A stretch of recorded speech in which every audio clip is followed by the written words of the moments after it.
بینەرانی بەڕێز خۆشەویستان سڵاوتان لەبێ و کاتتان باش گەڕاینەوە لاتان بۆ پێشکەشکردنی بەرنامەیەکی نوێی سپۆرت مەگەزین.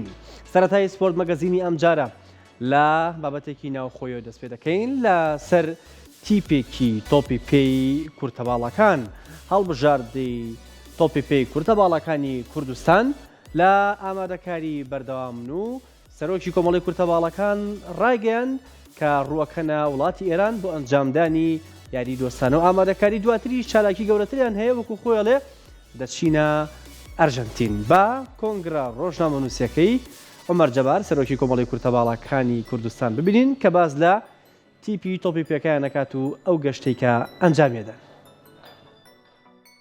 ئێمە ئیشی وەنەری و وەرزشی و کۆمەڵایەتی و باری دارایی هەموو بوارەکاندا کارمان کردووە. لەم کاتەدا خۆتان دەزانن و وەرزش پەیامی ئاشتیە، وەرزش بە تایبەتی لەناو گەلەکە تا پێناسەیەکی گەورە ئەبەخشیە کە وڵاتەکەت بەڕاستی ئەکە وەرزشی نەبێ زۆر لەوەیە دواکەوێ لە ڕووی وەرزشی و لە ڕووی وەنەری و ئەغانەوە. ئێمە بۆ یەکە ساکە منتەخەبی هەڵبژاردەی کوردستان ئامادەیە بەرەو ئێران ئەڕۆین. ئەمە بە پشتی خوای گەورەوە ئینشەڵڵا ڕۆژی پێشەمەش یاریەکەمانە دەوێت. لە دوای ئەوەشەوە ئەم یاریە هەم لەسەر داواکاریەوان بووە.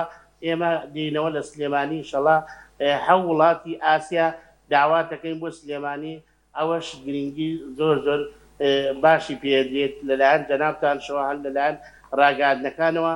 ئەمە بۆ یەکە زیاتر ئێمە کۆمەڵی کورتەباڵەکان چەند هەنگاوێتر ئەڕۆینە پێشەوە. ئێمە نامانوێت هەر لە بازنگەیەک بسوڕێنەوە لەناو کوردستان و لەناو عێراقا. بۆ یەکە ئێمە هەنگاوی ترمان ناوە بۆ دەرەوە بۆ عیلاقاتی هەم دراوسەکانمان ساکە عیلاقاتێکی زۆر باشمان هەیە، هەم لەگەڵ دراوسی ئێران و لەگەڵ تونس و مەغریب و لەگەڵ مسر و لەگەڵ سووریا بە تایبەتی هەم لەگەڵ عێراقا. بەڕاستی ئێمە لە بەغایە دۆستایەتێکی زۆر باشمان هەیە، عیلاقاتێکی زۆر باشمان هەیە. هەڵبژاردەی منتەخەبی عێراق هەڵبژراوە کە چەند کورتەباڵایەکی ئێمەی تایە، هەو کورتەباڵای ئێمەی تایە دەورەیەکێکێتەوە ئینشەڵڵا لە ئەرجەنتین. ئێمە خۆمان بەشدارە بین تایە، هەم دەستەیەکشمان پێگەێنا ئەم هەفتەیە لە بەغا. ئەوەش خۆشبەختانە دەستکەوتێکی باش بوو. خۆم ئەمیندارم لەناو ئەو دەستەیە کە ئەمە هەنگاوێکی باشە بۆ کۆمەڵی کورتەباڵەکانی کوردستان.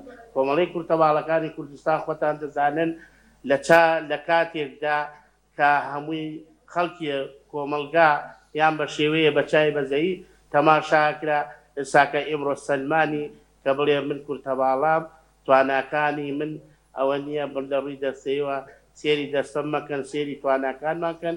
بەڕاستی سەلمانمان ئێمە ئێمڕۆ هەڵبژاردەی کوردستان ڕوو لە ئێرانەکە یاریەکی باشەکەین، یاریەکی دۆستاناکەین ئینشەڵڵا. بەڕاستی ئەم لە ئاسیا هەوت وڵاتی ئاسیاش دینە ناو شاری سلێمانی.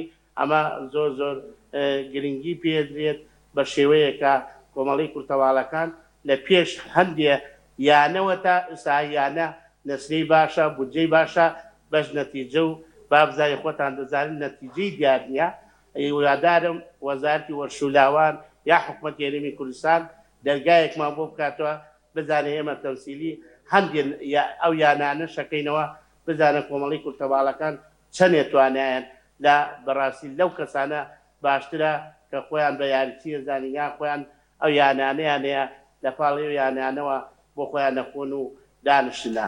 بۆ یەکە ئێمە کاکەین حکوومەتی هەرێمی کوردستان کە موچەکەمان بۆ زیاد ناکەی لە ڕووی وەرزشی و لە ڕووی وەنەریەوە پاڵپشت و پشتیوانمان بن کە ئەمە زۆر گرنگی پێدرێت.